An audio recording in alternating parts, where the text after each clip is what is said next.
என்னாச்சு? வந்து என் கூட கொஞ்சம் துணைக்கு படுத்துக்கிறீங்களா? எத அவ்வளவு பயந்து போயிட்டீங்களா? எனக்காக நீங்க இத பண்ணுவீங்களா?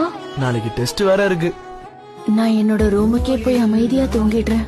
படிக்கிறவங்கள தொல்லை பண்ண எனக்கு விருப்பம் இல்ல. என்ன மன்னிச்சிருங்க, என்ன மன்னிச்சிருங்க. ஏன் தூக்கத்துல அழுகுறீங்க? என்னாச்சு?